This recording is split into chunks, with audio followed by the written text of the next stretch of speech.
Fortunate today to have Leo joining us. He is a senior scientist at the Institute for Advanced Consciousness Studies, and he is a principal investigator on studies relating to empathy and psychedelics and other transformative experiences. His research integrates multimodal neuroimaging, neuromodulation, and computational modeling to investigate the neurobiological substrates of empathy, trust, and these transformative experiences. So we're really excited to chat with him today. We met him recently at a conference at UCSD focused on creativity and psychedelics that brought together lots of really amazing people who care about this space, and yeah, we're excited to connect more and learn from you. I'm very happy to be here. And of course, Kayla is here, my co-founder at Enamory.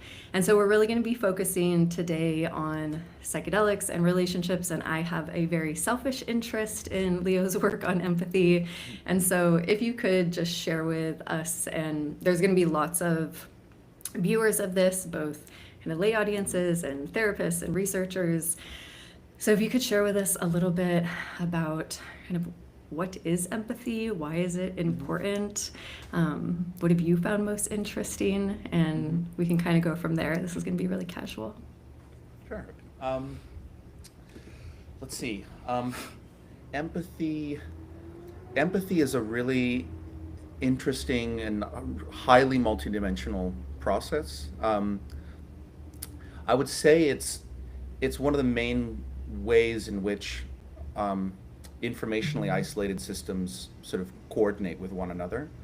And I would say it has many facets, but the main two kind of ways to think about it are cognitive and affective empathy, right? And you could broadly break those down into how we understand the internal states of others and how we share in the internal states of others. There's obviously a lot of sub-processes beneath those, such as, emotional contagion, like when we just feel, whether we like it or not, whether we understand it or not, we often sort of are almost, infected, hence the term, with the internal states of others, like their emotions, etc. Motor motor mimicry or motor resonance, our tendency to sort of reflexively mimic other people and even enact what they're doing in terms of our own motor systems. As you keep going down the list, what you kind of start to realize is that we seem to have this tendency, which kind of brings into question the nature of the self. We seem to have this tendency for our brain, not just our brain, but our body, to reflexively, that means without conscious deliberation, without trying to reflexively simulate what we perceive to be occurring to others. And it seems to be a way to kind of understand the world, but it kind of is a little more, it's almost a little more mysterious than that, because there are actually systems that, if they're turned off, right, if they're lesioned either using like TMS, neuromodulation, or by actual lesions, will make people compulsively, for example, imitate other people. So what that seems to suggest, and a lot of my work has supported this as well, what that seems to suggest is that our brain is kind of, it's a little agnostic as to what is us and what is not us. And so we actually have, considerably sophisticated systems that we build up during early development that help us delineate between that thing that is happening in the world is me, and that thing that's happening in the world is not me. And it's actually not, it's not really a settled question. So yeah, so that's the long and the short of it. So it's this highly complex process that helps them share in and understand others, and it seems to be rooted in our ability, our tendency of our brain to treat others as if they were ourselves. And so, as you might imagine, that it's a lot of implications for and a huge role in relationships. Yeah, we can definitely get deeper into that subject, but that's a good place to start from. It's something that helps the self distribute. It helps the self be distributed in the world. Yeah. Yeah, I have so many thoughts coming up um, for couples.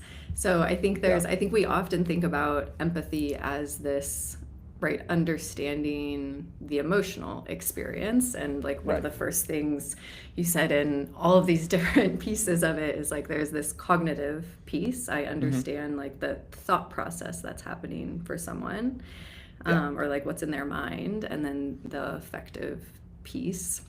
Hmm. And yeah, and thinking about our couples, it's so hard in relationship patterns to um, like understand the world through our partner's view or understand the feelings of our partner. Hmm. And I don't know if that's just because like our feelings are so strong or we're so like set in our perspective or we want to be Hmm. understood so badly. Right. But I'm wondering if you have any kind of insight on that. Like, why is it difficult in relationship challenge to have that empathy? Whereas, like, we could be walking down the street and see someone in pain, and it's like, oh my God, Hmm. like, I'm here for you. Can I help you? What are you Hmm. experiencing? Like, that empathy is so much easier. Hmm. I think that's partly. I think that's partly because when we see someone on the street, um, they're not. They're. How to put this? Like their protagonism in ourself is not very extended in time, and it's not very Mm-hmm. deep. They're Mm-hmm. often we often don't have a very deep model of the other person if they're just a stranger, right? So we might feel something for, you know, an abstract. Let's say they trip and fall and they shout. Yes, we might have we might share in their pain, um, etc. But to some extent, because we don't know them and they're not a long-term part, the causally of our daily life, we can kind of use ourselves as a proxy for them, and that's often Mm-hmm. what we do. Like there's a lot of tendency to consciously or unconsciously use ourselves as a template for others. Where as we know that gets complicated in relationships is that part of developing really mature empathy, or really more importantly mature sympathy for someone who's close to us, is to acknowledge that they are not the same as you, that their needs are different from yours, and that the manner to address this vicarious pain or stress you might be feeling from them is not you are not going to be a sufficient bootstrap for that. You actually Mm-hmm. have to take into full account their history and their preferences and your history with them, and that can be that's a difficult process. And I think it's difficult computationally from the perspective of the brain, and I think for that reason it's one that we um, are sometimes hesitant to do. It's Mm-hmm. Yeah. because it also can imply, I think, especially if someone doesn't have a strong and well integrated sense of self, it can also feel like a loss of self to engage that deeply in the priorities and needs of someone else. I think this is, Yeah. a general problem in our, our let's call it our culture's narcissistic tendencies. Seems like a fair way to put Mm-hmm. it. Yeah, Yeah. that makes a lot of sense actually, because I think sometimes the process that you're describing is sort of clinically what we would term like differentiation sometimes, right? Like Hmm. being able Yeah. to identify like who I am and the ways in which I am a different person than you, and it's like a theory of mind kind of problem, right? And Hmm. Yeah. when you describe it as like it's actually a computationally difficult thing for our brains to do, like that makes sense to me in terms of what I Yeah. Mm-hmm. see when clients show up, and I think that actually helps as a therapist. um, Helps be it's a nice reminder that like this task is actually quite challenging, that we have to Yeah. do in relationships, where we have to somehow hold ourselves and our own identity and also hold our Hmm. partner's self and identity as separate from ours, and Hmm. still be able to be interconnected with them. Yeah. Like that's challenging. Hmm. Extraordinarily so. Yeah.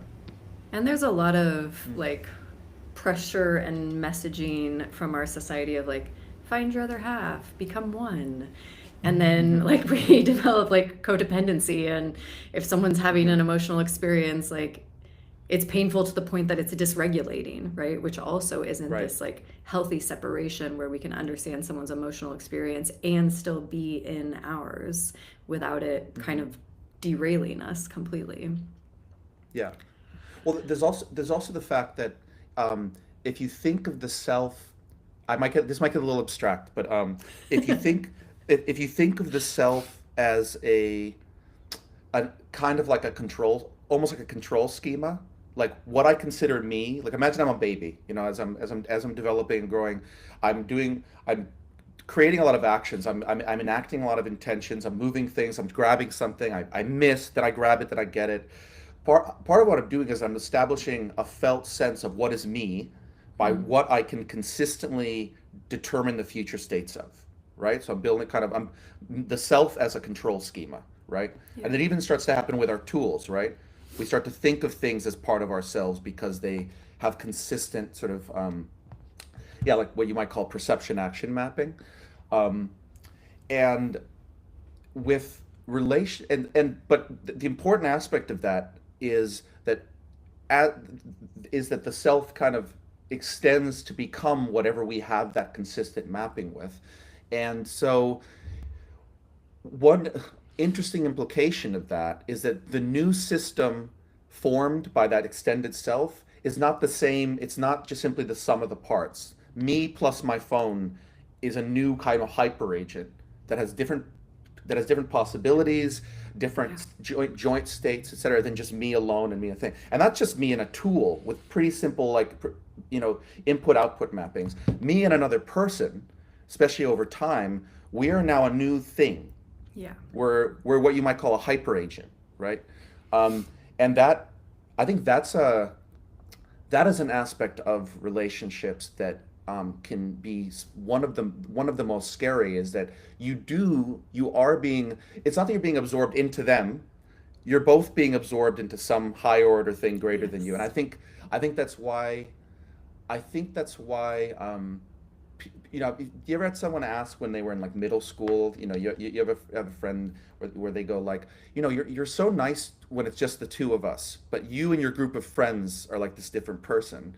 And I think I don't think that's just like a allegorical observation. I think we are different sub agents when we form part of different hyper agents. So when this is why, this is how I've at least come to understand, having had many deep, long relationships all my life, understand that even if I and another person are, let's say, good on paper with one another, the hyper agent that we form may become some new thing in which our place in it is now we're now these different people, and one kind of has to accept that exchange when entering a new relationship. But there's a bit of mystery as to what kind of person you will become within that hyper agent. But the point being that a lot of interesting dynamics emerge because of the way the self expands by virtue of having consistent sensory interactions with someone over a long period of time. And that's not a trivial process. It's a process of mystery and discovery for both of the people involved. Yeah. Yeah. Yeah, that's actually so helpful that like hyper agent, I was in a 15-year long relationship and have been like discovering myself because there was so much like growing up together in that. And so like my friends were actually, I had a lot of friends in town this weekend to go to his birthday. But him and I used to like have lots of community events together, and some of my friends were asking me like, are you going to throw those parties again, or are you going to throw those events again?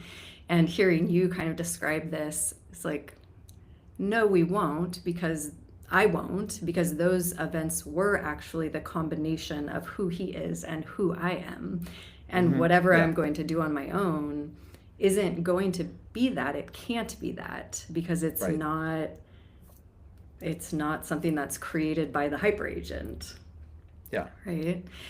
And I think that there's, in being in relationship for so long, I think there's like this kind of like tearing process of the hyper agent, right? And you feel that as an individual, as you're like falling back into who am I, separate from that. Yeah, but all of these kind of relationships with, I mean, Kayla and I have a hyper agent, right? Like people know what we create together, and because we are so connected and do so much together, like the relationship that people have with us is actually with the hyper agent in a lot of ways. Yeah. Interesting. Exactly. Yeah. It's funny to bring in concepts like hyper agent to relationships, but it honestly makes I think it makes the whole process much more intuitive. I agree. You're part of a new self. Right. It's nice to put languages, especially like neuroscience grounded language, right? I think like for, we have I think there's a lot of good, healthy debate in science about like what's the right unit of analysis. And I don't necessarily think reducing everything to a biological process is helpful. However, I think for a lot of people to be able to understand, like there's like these neuroscience concepts that are very explanatory and really relevant, to sort of our lived experience as whole humans and as sort of a relational unit. Like it's very helpful because I think one of the things that we do in couple therapy often is we try and help couples understand the system that they create together. Right. We try and help them understand the relational system that they co-create. And couple therapy is a work with the relational system. I'm not treating two individuals. I'm treating a relational system and the two individuals, that are sort of participating in it. But the system itself is more than just the two of them as individuals. It's everything that they create together. This gets even more complicated when we work with non-monogamy and polydynamics. And then there's even more individuals and more relational systems. And the whole thing gets very complicated. And I think unless we have a good appreciation for like the entity of the relationship as its own thing, right? That is more than just the sum of the parts of the people in it. Like it's difficult to do work with that. But I think once we can, identify that kind of relational entity and get comfortable with understanding its dynamics, and the way that we interface with it, I think that really helps a lot of couples be able to move forward in their relationship and get kind of unstuck from these patterns that otherwise will sweep them up, and then they're like, how is this happening to me, Yeah. Well, that's literally the case. They're getting swept up in a larger scale process that it's like your cells, grasping what's going on with the overall bodies. I do really think, especially in a kind of long-standing hyper agent, you're sometimes participating. You're both part of a process that is happening that's happening by and to the system itself. I think this is common with fights. Like, have you ever noticed? I think two people.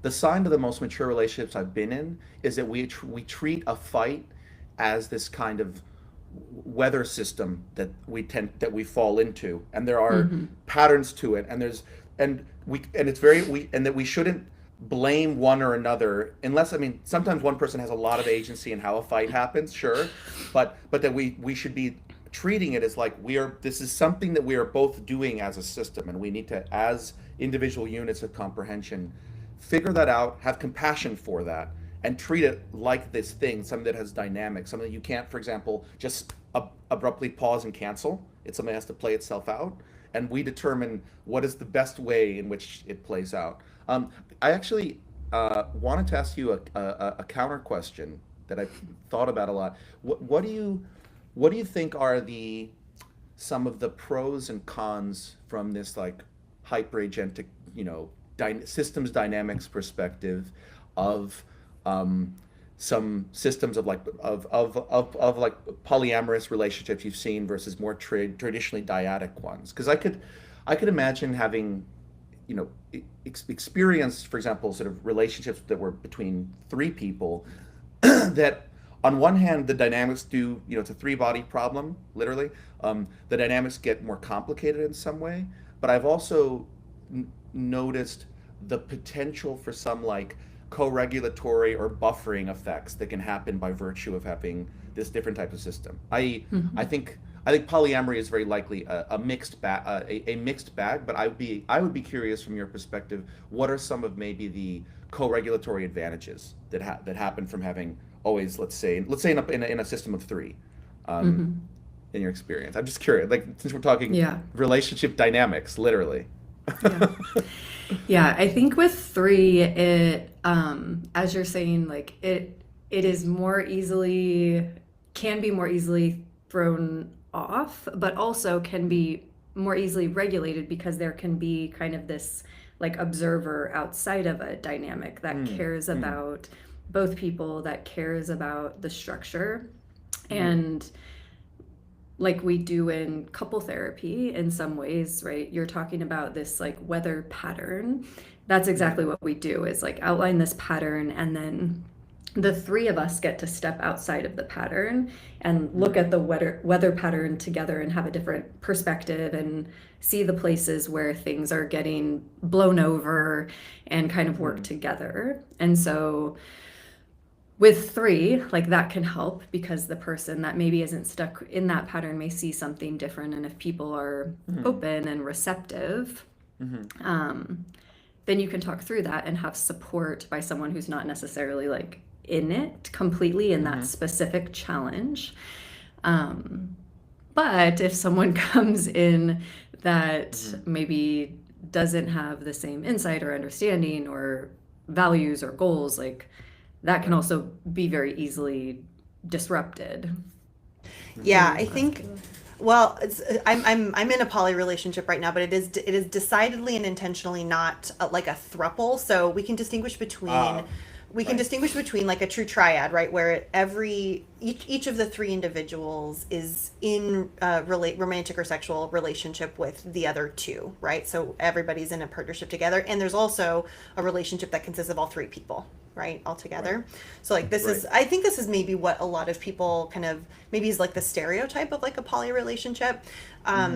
A sort of equal throuple like that is an incredibly unstable structure. Unlike a chair, which is very stable with 3 points, an equal throuple is pretty unstable, and that's because each of the relationship dynamics is interdependent with the other relationship dynamics, and so if any edge, if any pillar kind of gets disrupted, it's very difficult to protect the other dynamics from kind of really being disrupted by that same thing, right? Because everything is all kind of interconnected.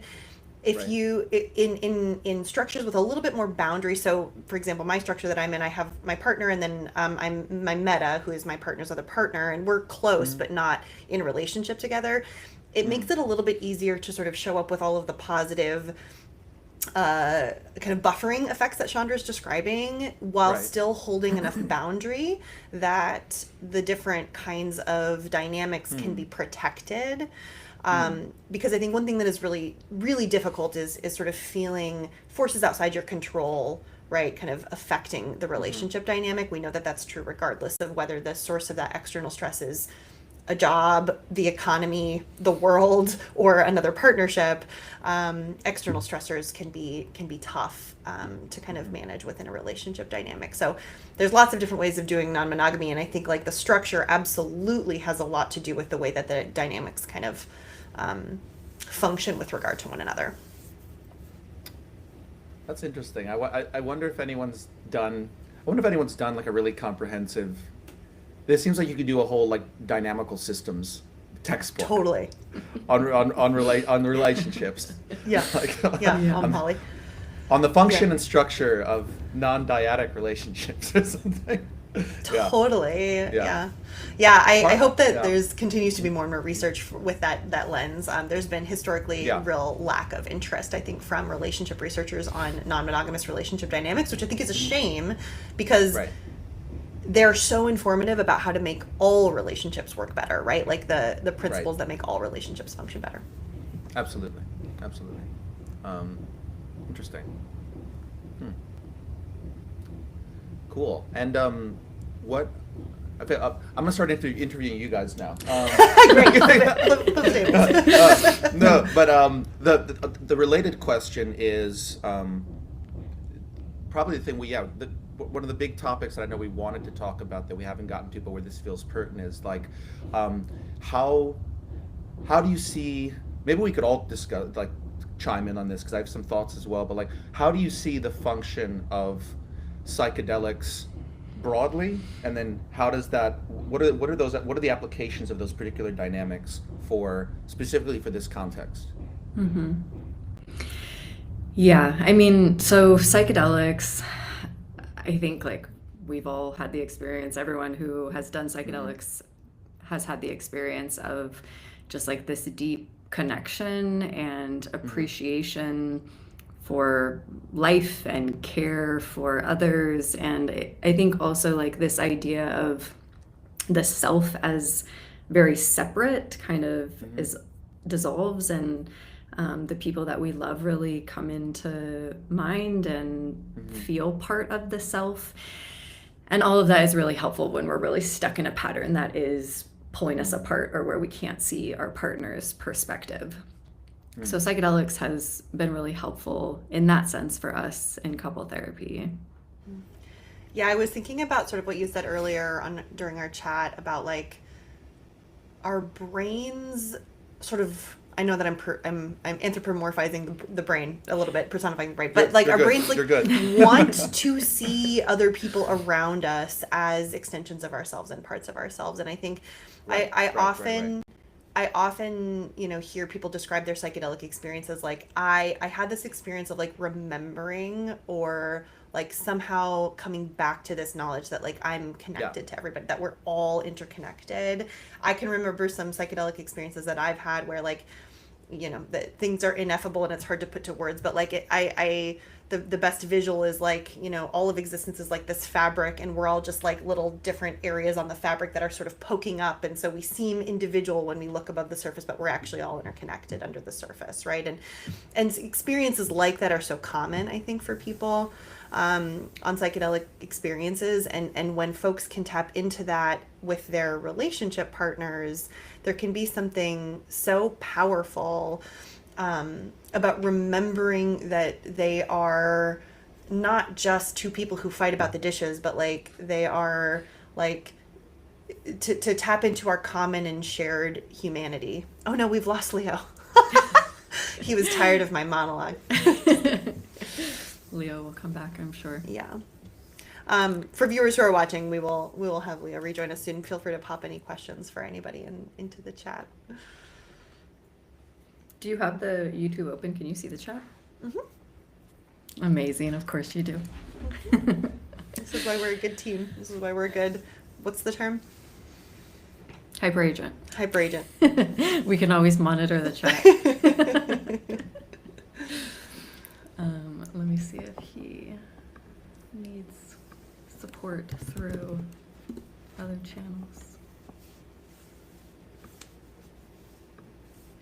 I'll go ahead and keep talking about psychedelics and relationships while you do that. I think one of the ways in which folks who hear us talk about psychedelics and relationships, one of the ways in which we sort of do this work is in really using psychedelics to facilitate the relationship work that people want to do otherwise. We very much center, sort of the therapeutic and psychological work that people want to do. We really emphasize preparation before and integration after, and treat the actual psychedelic journeys and experiences as sort of a tool, a vehicle, an augment, a way of staying connected, but it's not the be all end all.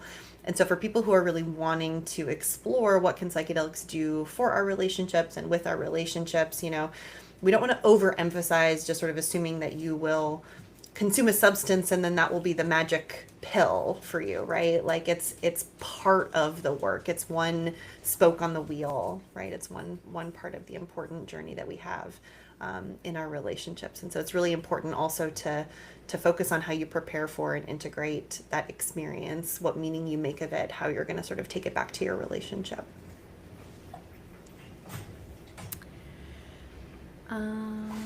I sent him a message. We'll see if I can support him in any way in coming back. What else is going on? Oh, we're doing a million things. We got him. Hey, we're back. Hey guys. Hey, sorry about that. I don't know what happened. My internet No appears problem. fine. I'm right next to the router. Who knows? It's all good. Sorry about that. The hyper agent has collapsed. Let's restore it. Yeah, now we're back Yeah. with a different 3-person dynamic. Yeah, so thinking about Yeah, psychedelics, Yeah. what are your thoughts on how psychedelics support these Well, I think processes? there's a sub question in there before we get to that, which is, thinking about which, like, psychedelics are this large, the psychedelics and entactogens, for example, like MDMA. I think when we get to a really mature science of applied psychedelics is going to take into account, the dissociatives, for example, like ketamine, entactogens like MDMA or 6-APB, and then traditional psychedelics like psilocybin, or LSD, etc., have different but related functions, in relationships, which I think might be a useful way to think about, to structure this conversation. But I would agree that at their core, what the ways in which they're helpful is because they radically either challenge or extend or sort of increase, like, the multi-scale nature of the self as we were saying before, the self as like a trust schema or a control schema, right? Um, uh, yeah, and I think that's one of their major functions. Apropos of drawing it all the way back to what we were saying very near the beginning of why it's difficult to deeply empathize sometimes with another, and it's partly because of the computational cost, the huge amount of, like, the huge depth and breadth of attention and processing that has to be devoted to really fully encompass another living being. Um, and maybe part of one way to think about psychedelics, is that, let's think about them in terms of visual perception, just to give a little grounding example, right? A lot of what's happening during psychedelics is a like a broadening and deepening of precisely the depth and breadth of our attention devoted to the world in a way that can be useful when we need to radically re-examine the world and our place in it, but Yeah. also take us into a state that for a number of reasons we probably couldn't be in all the time, right? We have to do just, it's fine when we're, being ethereal, timeless beings, which we certainly are, but that we also have to go and get things to eat, and we have to do these temporal resource constrained things. We have to be a thing in the world, a being in time.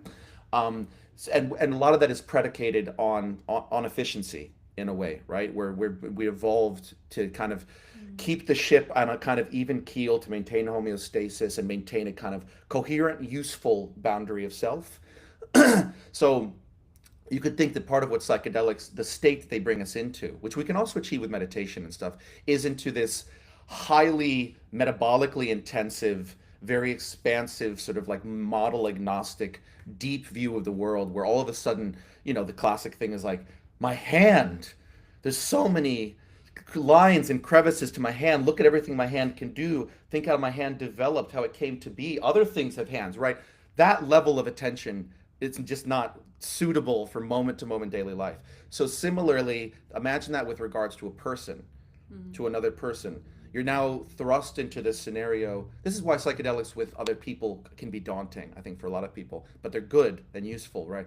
You're suddenly thrust into this mode of being that would normally be very costly and difficult, but you're thrust into it, where all of a sudden this inordinate depth and breadth of attention is devoted to another person. Like they're really forcefully allowed into your inner sanctum, and you have to be confronted by the totality of them. And it is confronting, right? Even if the resolution of that confronting, as you say, is what the Greeks would call anamnesis, to remember that which has been forgotten.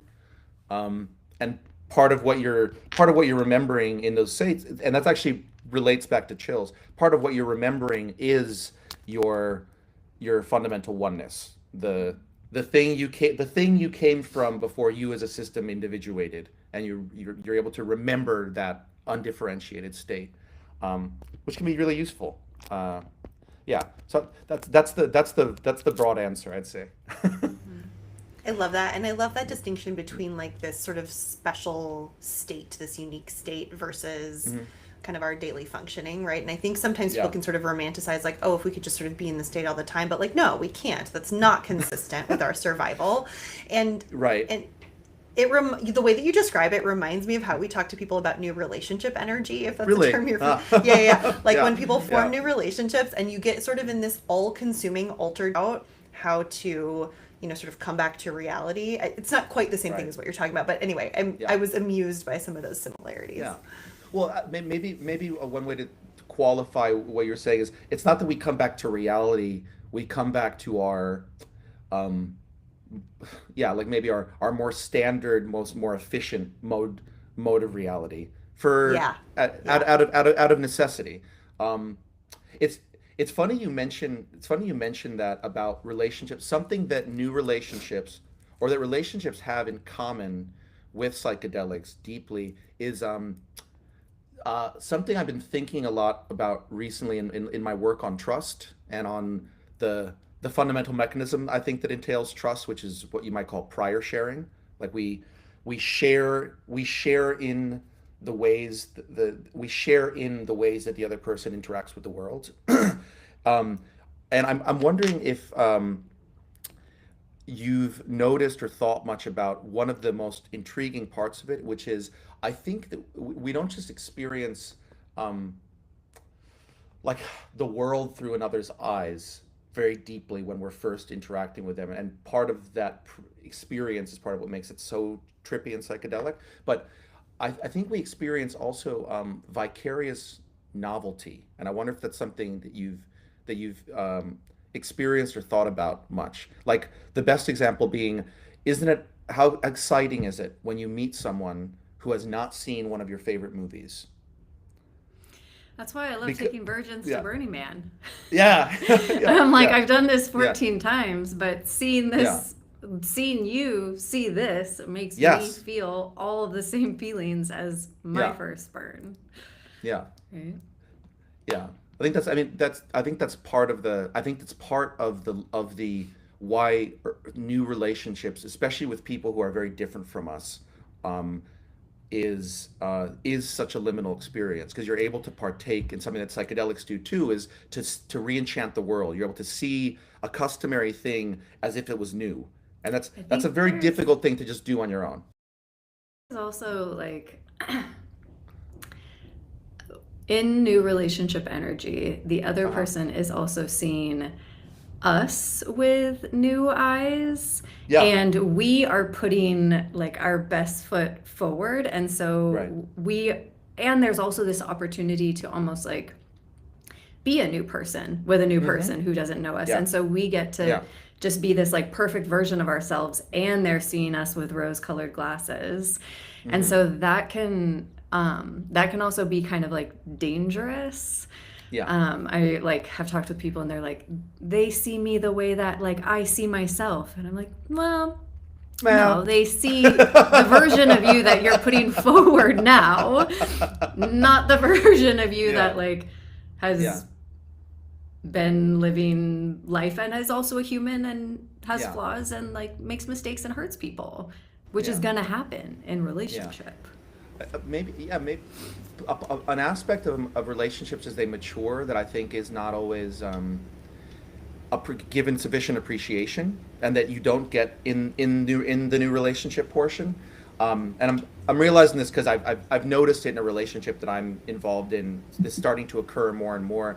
Um, there is nonetheless this amazing feeling that happens when someone is able to hold the parts of you that you actually have difficulty with about yourself or dislike about yourself, and you're able to be that, and they're able to hold it and maybe even recontextualize it. They're able to handle it, so you're almost able to see it as something that you don't have to suffer or navigate alone. Like that a bit when you can actually quote let your hair down with someone else Yeah. is you can't get that in the first stages of the relationship. Right. It's a different and deeper kind of joy that comes when, and I think it's helpful because we might we might find it difficult to sit with the difficult parts of ourselves frequently. Totally. But when someone else is able to take it in and sit with it with you, you're able to see that it's okay. You get another person who can look at it with you and examine the parts of you that you find the worst or most Yeah. shameful and most difficult. That's such an incredibly beautiful aspect of mature relationships as they mature. Um, Yeah. yeah. Yeah. To Not be able always- to Yeah. Yeah. Yeah. To be able to see yourself in that new kind of more compassionate light. I mean, that is Yeah. sort of what we always hold as the antidote to shame, is to bring something to Yes. the surface and Yes. hold it to the light with other people who can look at it with you and go, that's still part of your shared humanity, right? And that's Yeah. still part of this you being a full person, and it's all okay because it's all part of you. We had a Yeah. question in the chat from somebody who's watching that asked, have you seen ketamine help partners recognize each other's inner child or attachment wounds in a new empathic way? And I think that's really connected, right? Because yes, I Yeah. think ketamine is what we work with most frequently, obviously, because that's legal to use in clinical work Yeah. in the US.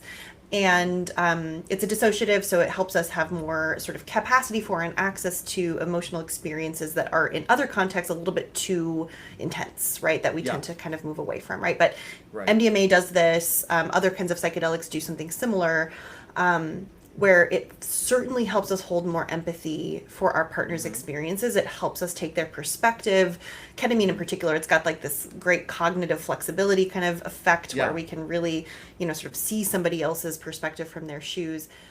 And it also helps us see ourselves in a new way through their Yeah. eyes, right? So it helps us see Yeah. our own attachment wounds in a new way, both in terms of the ways that maybe we're being sort of self-sabotaging or getting in our own way Yeah. in relationships, because we can see the destruction and pain that our unhelpful behaviors cause.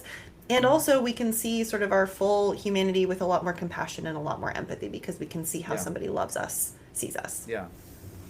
Yeah, I wonder if I would actually love to, again, maybe do a follow-up interview with you guys specifically on on some of this point, like trust and relationship dynamics, specifically in the context of dissociatives.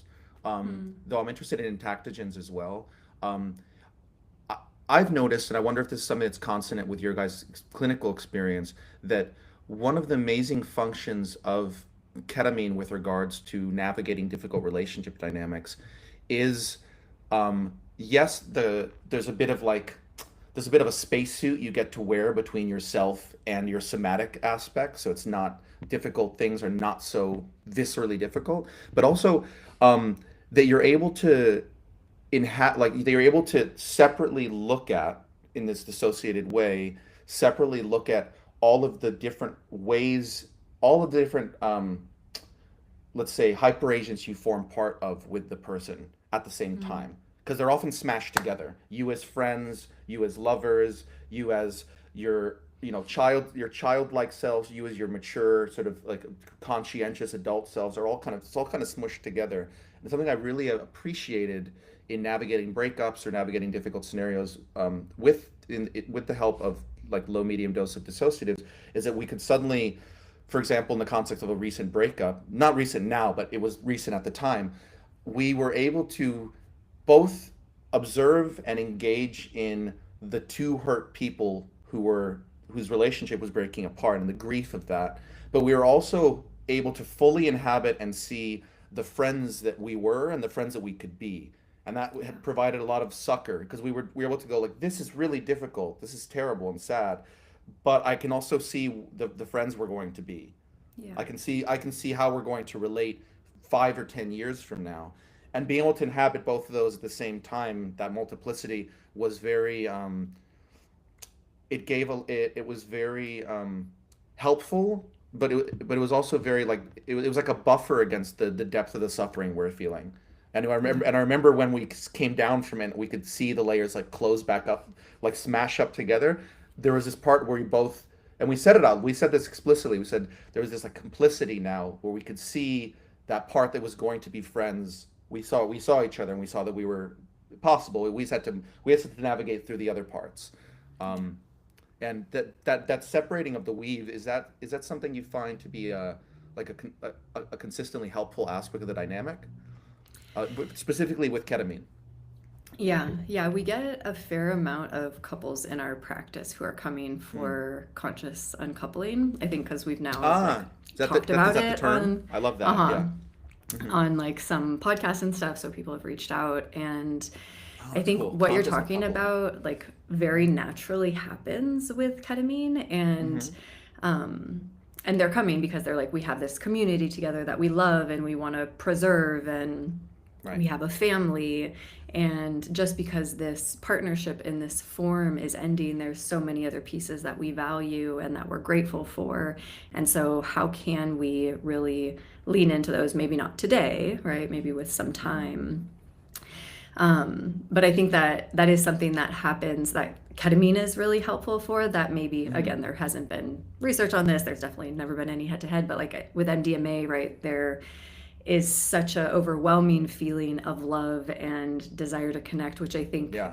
ketamine is actually more helpful for kind of that separation and Yeah. having more of that observer perspective. So it's going to be very cool when we can study Yeah. different MDMA, ketamine, psilocybin, right, for different forms of couple challenges Yeah. or presentations.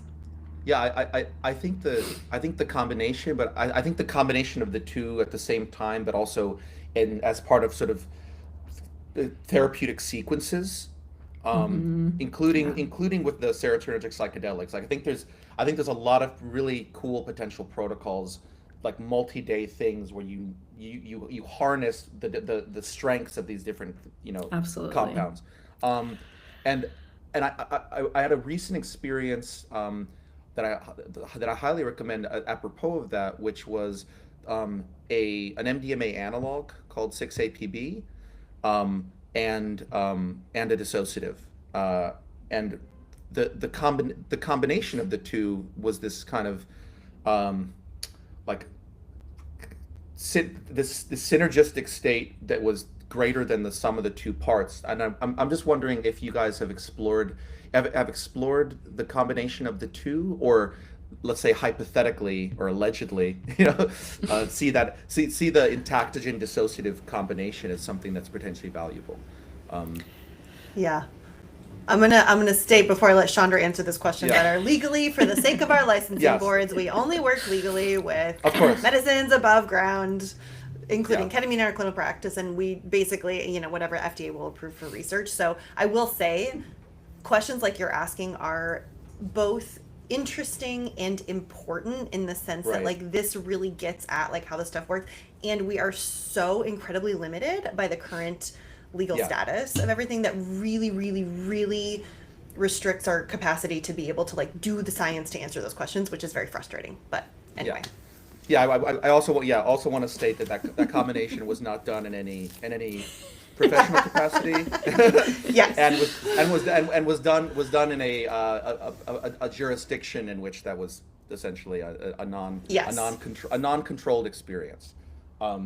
Yeah, but I but just but speaking in these hypothetical spaces, there is something very interesting about having the detachment and dissociation afforded by dissociatives, coupled with that psychological safety and warmth afforded by the other Absolutely. two. And I Yeah. certainly think this speaks to some of the work I've been doing with Institute for Advanced Consciousness Studies. Is that I think that many of these effects, as we deepen our understanding of non-pharmacological modes to reach these states, like through technodelics and the other, I think 5, 10 years from now, we will find that people have at their disposal sort of a hybrid, holistic toolkit that incorporates non-pharmacological methods. And I think that as much as I think it's very important that we keep maturing as a society and understanding more mature regulatory perspectives or approaches to these compounds, that we also learn to deploy non-pharmacological methods, not just because of the legal and biological contraindications of the other of compounds, but also because developing technodelic tools is a further test or further application of our models of how they work, right? If you can make someone trip in a specific way without them ingesting anything, you probably have a pretty good model of how the compound works. So I think that's a highly important area of work in science right now. Yeah, let's touch on that because I am also aware of time and I want Yeah, our listeners to also get some of that. So, yeah, in like the simplest form, can yeah. you explain what Chills DB is? Yes. So ChillsDB refers to a database that our lab we didn't invent it. It was put together by Felix Scholler, who now works at Institute for Advanced Consciousness. But we worked together with him to vastly expand it. So essentially, Chill's database, which we'll send some links to it. It's published in Nature Methods.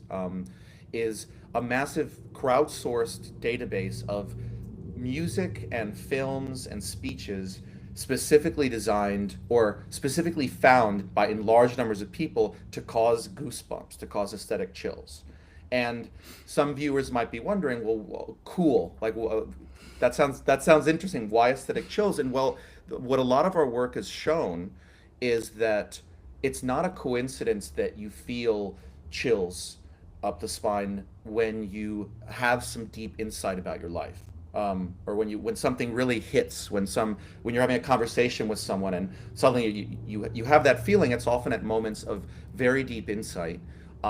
We've found that it appears to be a whole body marker of moments of deep insight and psychological transformation. And in fact, it has a lot of, we've shown this in thousands of subjects. It has all these really intriguing um, similarities, if not identical qualities, to mystical experience. We often like to say that chills are like a micro mystical experience. And they show all the classical qualities, all of the classical downstream effects on behavior, and we even showed in a study we just concluded that we're writing up now, that they even show the same, they cause the same increases in neural complexity that are caused by psychedelics and meditation. So the same increases in entropy and fractal dimension, and that those changes predict the downstream effects on behavior. So they really truly function, when you view them from every perspective, as a true technodelic.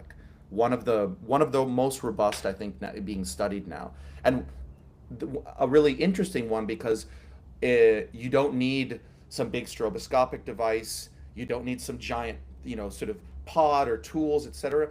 There are songs that you can just play with your eyes closed and headphones that can essentially give you a micro mystical experience, or appear to do so in most of the population. Um, Partly, and we think because they are actually a moment of what we said before, anamnesis, uh, a reminder of something deep that was temporarily forgotten, which may be why and this is something we want to study. This may be why we also get chills in horror, in moments of deep horror and unease, right? Think about what causes that. Like when you're seeing a movie, like there's this great horror movie called Smile, where this person is pursued by a really creepy smiling demon that's very cruel. And there's this part where, this spoiler, sorry guys, there's this part where her most trusted therapist comes to her house to see if she's okay. And midway through this conversation, where she's really letting down her walls and crying about what's happening, she gets a phone call from her therapist. And all of a sudden, there's this moment where the camera pans back, and this person now has the smile of the. And I got chills just remembering that scene. But the point is that in that moment, you're suddenly realizing you're not as safe as you thought you were. And similarly, the nice chills are remembering that you're not as alone as you thought you were, maybe. Sorry, that was a very long answer to your question, but that's chills. It Yes. totally makes sense.